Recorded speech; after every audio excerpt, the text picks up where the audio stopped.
Yo, what's up guys, welcome to my humble YouTube channel where I bring you fanfiction that will brighten your days. Before we start, a subscribe is greatly appreciated, and don't forget to leave a like and ring the bell icon so you won't miss exciting new fanfiction stories. Two Worlds Meet. One Punch Man X Tensura, by blackrockshooter5000. Chapter 3, Living Quarters and History of the World. For the past 30 minutes, Saitama had been making his way home, bothered by an unexpected annoyance.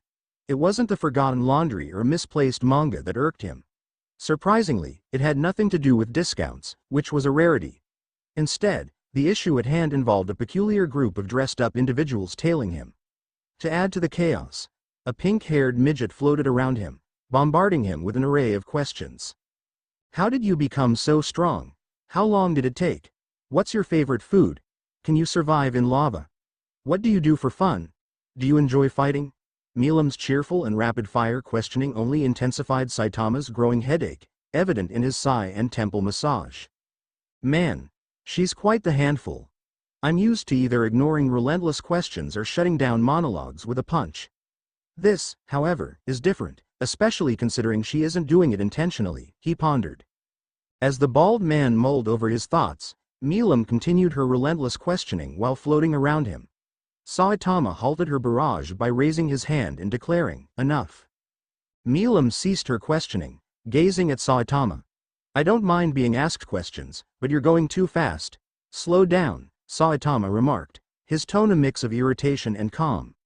Milam responded with a pouting face, retorting, "Okay." Unable to conceal his annoyance, Saitama questioned, "One other thing.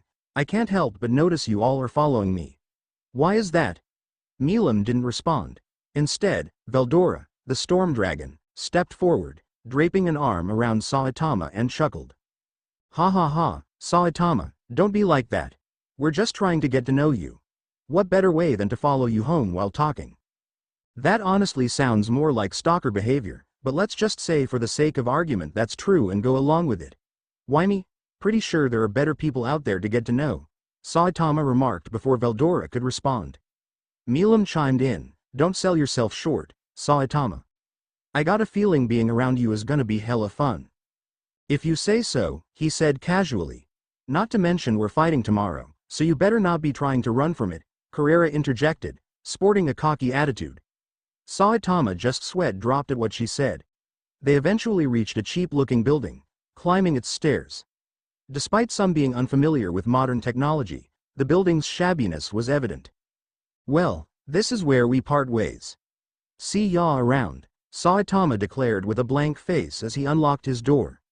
Just as he did, an arm was draped around his shoulder. These people really don't know what personal space is, he thought, irritated. Looking up at the red-headed dude with no shirt, Saitama was met by a demanding tone. "Hey now, you should treat us like guests." "And we all know not inviting guests in is pretty rude," Guy told Saitama, wearing a smile that almost felt like a demand to enter. Saitama, seemingly oblivious, stared at Guy with annoyance. "Who even are you?" "Sorry about that, I forgot to introduce myself. My name is Guy Crimson the Fur." "Guy? What kind of name is Guy?" The primordial was abruptly cut off before completing his introduction. Guy Crimson, surprised at the interruption, wasn't accustomed to being halted mid-speech. To add to the shock, his name was mocked by a human, aside from Rudra, who was trained by Veldneva himself. Two maids in the crowd, Rain and Misery, exuded a deadly aura. Not only was their master interrupted, but his name was also ridiculed by a human, a fact that seemed particularly irksome to them. "I'm gonna make him pay for his disrespectful attitude," Rain said to herself. The nerve of this human, Misery thought. Before they could act, Guy burst into laughter. His reaction puzzled the majority present. While not an ordinary demon, his response to Saitama's remarks and attitude was unexpected. "Do you really think my name is stupid? I came up with it myself," he said cheekily. Saitama sighed, replying, "That makes it even worse. Look, I am just about to go into my home, bye." "Great, let's go inside then. Not we, but I." "Oh, why is that?" "Because there's not enough room. Also, I don't want to deal with any of you right now, and I just want to be alone." "Nonsense. There's more than enough room." Before Saitama could inquire about Guy's statement, he snapped his fingers, and to Saitama's surprise, the interior of his apartment expanded, though the exterior remained the same. Shock turned to horror as they all barged into his home, wearing shoes and tracking dirt inside. "No, all of you, take your shoes off, you're tracking dirt in the house," Saitama yelled. Before any of Rimuru subordinates could comment, he obliged and took his off, placing them outside. Following suit, they used magic to dematerialize their shoes and set them beside their lord. Feldway, wanting to avoid an argument, did the same, along with his allies. Guy, for personal reasons, instructed his two maids to do it as well. Milam pouted but complied. Masayuki asked Velgrin if she could do the same, which she obviously obliged with no complaints, and Velzard did it for the amusement of watching Saitama. Veldora, true to his carefree nature, didn't care. Observing this, Saitama took a deep breath and calmed himself down. He then changed into casual clothes, wearing a white tank top and gray jogger pants. Everyone settled in. Milam sat against Saitama's stomach as he read a manga, occasionally raising an eyebrow at her. Obara watched over Milam closely. Rimuru positioned himself a bit away from Saitama on his right. Carrera sat on Rimuru's right, Diablo behind him, Testarossa to his left, and Ultima next to the taller woman. Veldora inspected Saitama's manga collection in the corner of the living room. Guy sat on a chair he materialized, with Rain on his right and Misery on his left. Velzard stood in a corner, arms folded, wearing a smug smile. Velgrin sat on Masayuki's lap, causing him to blush. Feldway and Michael occupied their own corner, hands in their pockets, sporting indifferent and serious expressions. Dino lay down, wearing a lazy and tired expression. Pico and Gracia were beside Dino, doing the same. Lastly, Zalerio occupied his own corner, wearing a calculating expression. "So you're telling me that you all are from a different world?" Saitama repeated to Rimuru, confirming his understanding. "That's correct," the slime responded. "Explains why you all are dressed like that, at least," Saitama remarked. "Ha ha ha, Saitama, the sacred texts that you have are great," Veldora chimed in. "The sacred texts?" Saitama repeated. "Are you talking about my mangas?" he questioned. "Why, of course. You have Dragon Ball, Hunter x Hunter, and Durarara, as well as other manga that I haven't read but will soon. And a man of culture as well, I see." Saitama and Veldora bonded over their enjoyment of manga. Milam noticed and became more intrigued, planning to explore manga further later. Feldway, not wanting to waste more time, decided to join the conversation. "Enough. Now that greetings are over, it's time to talk for real. It already pisses me off that I have to agree to a truce with my enemy, and some asshole transported us here, stopping my plans. But now I have to be around humans, the race that took away Veldneva. So I would like to get all of this over with as quickly as possible," he stated matter-of-factly. While the majority in the room didn't appreciate his attitude, they let it slide due to the truce. However, this didn't ease the tension, especially with the mention of Veldneva. In fact, it only increased it. This, however, went right over Saitama's head because of what he said next. "Listen, Broadway. It's Feldway. Fight away." Feldway shot an intense glare, frowning and emitting audible grunts. Chuckles and sneers echoed throughout the room, mainly from Milam, Carrera, Veldora, and Rain, who found Saitama's oblivious attitude amusing. "I know you hate humans, and actually practically everything, but you have to learn how to relax and control your emotions. I even understand how you feel to an extent," Saitama calmly stated. This managed to calm Feldway down a bit, but his anger would return immediately after Saitama's next words. "Those damn irritating mosquitoes. The bane of my existence.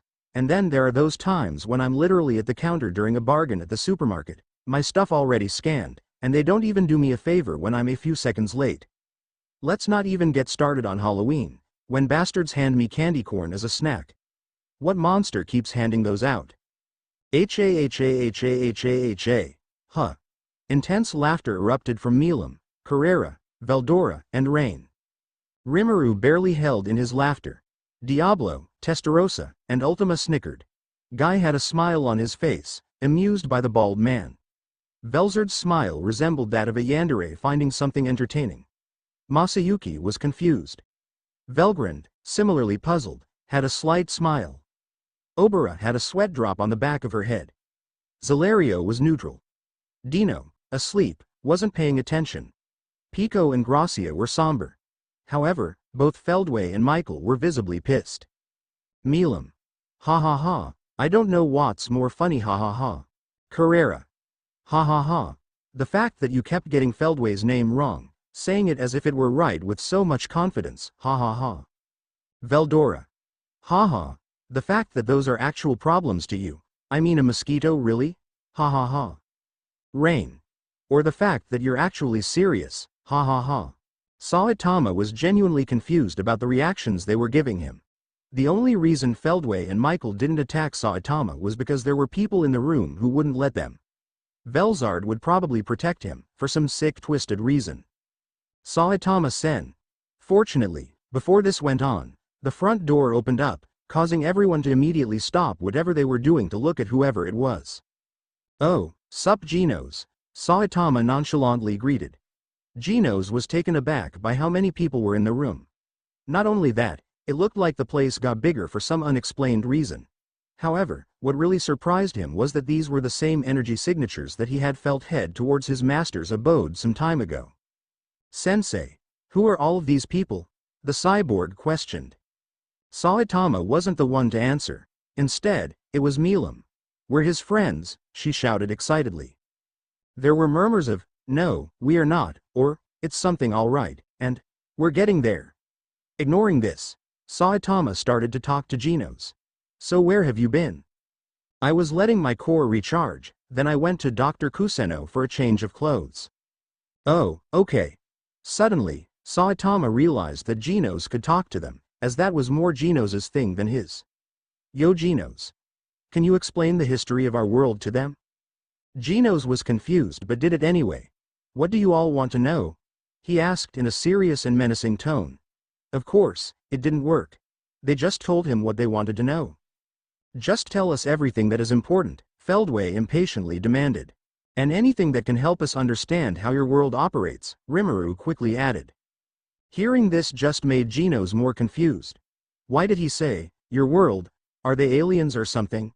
Looking over to his master to see if he could help, Saitama's head was faced the other way, reading manga with Milam and Veldora. Carrera was peeking at them, as well. The manga gaining her curiosity as well. Seeing this, Genos let out a breath of air and began to explain the history of the world. The cyborg first explained how there was a centuries-long war between humans, and because of the nuclear bombs they launched at each other, the world itself was damaged by the radiation from all the bombs. So the war ended with a peace treaty. However, things didn't get better. It only got worse. The radiation didn't just hurt the planet, but it also spawned monsters. They would later be given another title, mysterious beings, because of how much they varied in appearance. Another way monsters were born, though, was through deep negative emotions or want, transforming the individual based on what they desired. Of course, there are man-made monsters, robots, cyborgs, etc. Eventually, the human race all combined into one supercontinent. But not just a continent. All human languages became one as well. The cities were listed from the alphabets A through Z. These cities were as big as small countries, or even continents. Aside from the supercontinent, the rest of the planet was inhabitable for humans. Genos would then explain how the Hero Association came to be, the history of the ranking system, and what threat levels were. Before this, however, Saitama would ask Genos, yo, what's up with them calling stuff tiger, demon, or whatever? This would stop Genos' explanation as he looked back at his master and clarified. It's how the Hero Association ranks threat levels and how to properly dispatch heroes to them. Wolf. Any potential threat that poses a danger to an unknown degree. Tiger. Any threat to a large number of people. Demon. Any threat to a city and its people. Dragon. Any threat to multiple cities. God. A threat endangering the survival of humanity in general. With this information, everyone in the room knew they would be considered a god-level threat in this world. But you wouldn't know this, Master, considering how strong you are. These threat levels mean nothing to you. Yeah, I mean if all heroes ran just because of how strong enemies are, who'd be there to stop them? Genos immediately took out a textbook, from who knows where, and started copying Saitama's words down, as the former had a concerned look. For everyone else, though, this just gave more insight into the type of person Saitama was. One more thing, Genos, did our rankings go up at all after that incident? Yes, they did. I went from S-Class rank 17 to 16, Metal Knight went from S-Class rank 7 to 6. Man. I wish they called you instead of me. We could have kept the damage to a minimum, especially with the help of Metal Knight. If only he had listened, instead of doing it his way. I think we did fine, and just like you said, that Metal Knight dude didn't even try to work with you. Oh, so you can remember his name but not mine, Feldway stated in an irritated tone. Chuckles were heard around the room after Feldway said this, angering the Phantom even more and confusing the hell out of Genos further. And Saitama-sensei, you went from C-Class 342 all the way to 5. Whoa, really, all the way to 5, the bald hero repeated.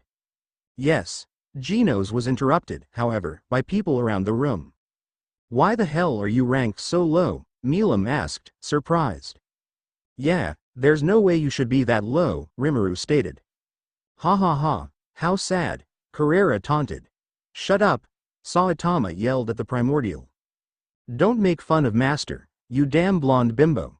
He insulted. It was just a fluke with the ranking system, that's all, Genos angrily stated. Carrera would seize her laughing at Saitama, while also thinking, what the hell does bimbo mean?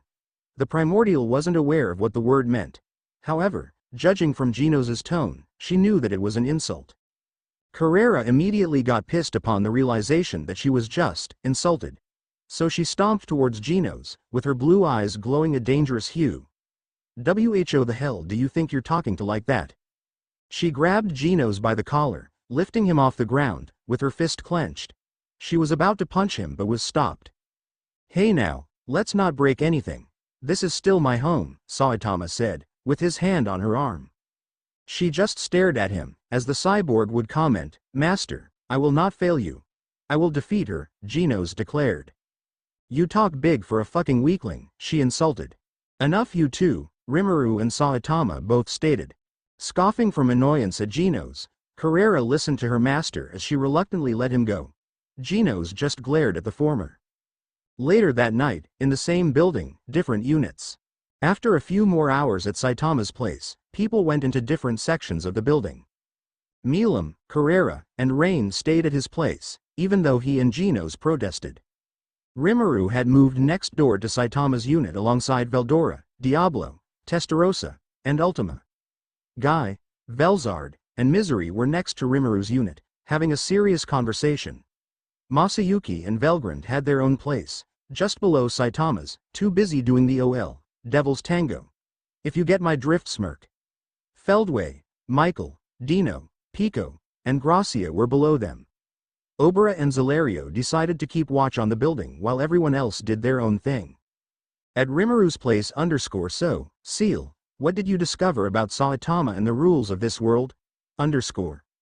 Well, Master, Saitama's power is rather peculiar. Based on my observations, it appears to be limitless, but I cannot discern whether it's in terms of potential, perpetual growth, true boundlessness, or a combination of these factors. Additionally, it's challenging to determine if his power is solely in raw destructive force or if he's immune to all natural and supernatural phenomena. Really? That's quite extraordinary. This also clarifies why Milam mentioned that his power is similar to hers. Like her, with her wrathful King Satan. His power increases through continuous combat or even passively with each passing day. I see. Well, I'm sure we'll unravel more about Saitama's power in the future. I can also inform Milam about why she felt a connection to Saitama. Setting that aside for now, what about the dynamics of this world? In essence, we face fewer limitations here compared to the Cardinal World. For instance, unlike the Cardinal World, we have the ability to move faster than the speed of light. Seriously. That's pretty nice. I'll go into more details when we encounter monsters or other supernatural phenomena. That way, it'll be more exciting when I explain them. That's alright with me. Thanks, partner. Underscore flushed underscore it was nothing, master. Underscore. Underscore huh, you alright, seal? Underscore underscore yes, nothing is wrong. Underscore. Underscore well, for now, let's rest and prepare for tomorrow. Underscore. Underscore you got it. Underscore, quite impressed with these new, sacred texts. I borrowed from Saitama, the storm dragon remarked. Oh, really? I trust you'll return them to him, Rimuru commented. Rimuru's words prompted a gasp from Veldora, who then questioned, Rimuru, how could you think so lowly of me? The slime merely shot Veldora a glance before pivoting to address his three subordinates. All right, you three, given our shortage of personnel, I've determined the roles each of you will assume. Upon hearing this, the trio stood there, eagerly awaiting their master's instructions. The brief moment that passed, though only a few seconds in real time, felt like an eternity to them. Diablo, I want you to accompany Feldway and whoever joins him to investigate who brought us here. Testarossa, you'll be my new secretary. And Ultima, I'll need you to handle Sue's responsibilities since he isn't here, Rimuru explained. It would be an honor, my lord. I'll outperform Diablo Dono any day, Testarossa declared. You got it, Lord Rimuru. I'll give it my all, Ultima cheerfully replied. Diablo, however, looked like he was on the verge of breaking upon learning that he wouldn't be Rimuru's secretary for the time being. Noticing this, Rimuru reassured him, saying, Don't worry, Diablo. Once we get back, everything will go back to how it was. I just need you to watch Feldway when you all leave tomorrow. You know him better than any of us, and you can mess with his nerves more, he explained. Hearing this calmed him down, but Testarossa's triumphant look still left him a bit downcast. I understand, my lord. I'll do my best to please you, he said, sounding somewhat defeated as he bowed. He then cautiously asked his lord, by the way, if you don't mind me asking, why did you tell Carrera to stay with Saitama? I don't mind at all, Rimuru reassured. There is a reason, but I'll keep it to myself for now. You all will see, he finished. Underscore also, this is between me and Seal, a little test we're doing. Underscore. Underscore right you are, master. I can't wait to see if it works. Underscore. Satisfied, they all eventually settled in and rested. With Guy and Velzard. So, Velzard, are you finally ready to drop your rebellious attitude and come back to your senses? Guy asked with a cocky attitude. Hearing this fueled Velzard's anger. Do you think I've lost my senses? Foo, how absurd, she shot back, a dangerous smile stretching across her face. After saying this, Velzard glared daggers at Guy. The latter glared back, and both of their auras went haywire. Thankfully, there were multi-dimensional barriers up to prevent it from causing a commotion outside. Misery wasn't so lucky and had to endure the heavy auras alone. Thank you for your sacrifice, Biceps. Masayuki and Velgrand. All right, it's time to relieve some stress. I know you want to after such a long day, she said with a suggestive tone, dragging her right index finger around his chest. Her eyes were full of lust and desire. Masayuki could only stare, unable to say anything, his face as red as a tomato. Chaos at Saitama's. What the hell do you think you're doing wearing my hoodie? Saitama shouted. Isn't it obvious? I'm wearing it because it's comfortable, you moron, she yelled back, her aura flaring, hair waving from the wind picking up. WHO, are you calling a moron? Bimbo. He let slip out, echoing Genos's earlier words. What does that mean? She shouted angrily, not understanding the term. Choosing to ignore her question, Saitama responded, Hold on for a second, are you even clean? Carrera let out a surprised yelp at the accusation. Even though the word, bimbo, wasn't recognizable to her, she knew exactly what Saitama was trying to imply. Foolish human, of course I'm clean, she snapped. The delinquent then proceeded to take off the opai hoodie, revealing herself with nothing underneath. She grabbed Saitama's head, pushing him into her chest, angrily shouting, Smell. Saitama complied, and after a moment, he admitted, All right, I take it back, you don't smell dirty. Of course I don't, foolish human, she said smugly. That still doesn't mean you can just wear my clothes without my say-so, he reminded her. Milam, Genos, and Rain observed the argument from the sidelines, each having different reactions. Milam was thoroughly enjoying the spectacle while devouring 2 sandwiches. Genos was visibly irritated, perturbed by Carrera's attitude towards him and his sensei, as well as her act of wearing his master's clothes. The only thing preventing the cyborg from intervening was Milam, who had him wrapped up in her hair. Rain, much like Milam, found it entertaining. The dispute continued for another hour or so until Saitama decided to call it a night, letting Carrera have the last word. "Ha ha ha, victory is mine," she declared. Yeah, whatever," Saitama dismissed. With Feldway and Michael, "So, what happened? When we first linked back up here, you had a defeated aura to you," Feldway interrogated. Michael remained silent for a few moments before responding. "Rimuru was gonna beat me if this incident didn't happen," he revealed. To say Feldway was surprised would be a major understatement. But how? We planned everything out so well, so calculated. Did stop time not work? What about your parallel existence? He began to frantically spout. Michael sighed, completely understanding Feldway's reaction. It worked at first, but he was saved by that hero, Chronoa. My 20% parallel existence was defeated by her. Rimuru used this time to adapt to stop time, rendering it utterly useless, he explained. Hearing this flabbergasted Feldway. Thanks to whatever brought them here, it actually ended up saving Michael. Dino, upon hearing all of this, was relieved when he heard Rimuru would have won, while Pico and Gracia were stunned at Rimuru's growth, more than anything. With Obera and Zalerio, I plan on observing Milam from the sidelines to judge if she's worthy of being Veldnava's daughter, Zalerio explained to Obera. Hearing this, the latter became a bit mad, sensing his attitude towards their creator's daughter. However, she held back any insults, opting for, "Of course she is. Lord Veldnava knows what he is doing." You can say and think that all you want, but I'll go with the more logical approach and see with my own 2 eyes, he explained with a stern tone. This concluded their little chat, but the intensity in the air still hung. At Metal Knight's base a screen displayed Rimuru and the others, while Beaufoy sat there, scrutinizing them. Just who are these people? They might be problems in the future. Better look out for them, the shady hero muttered to himself.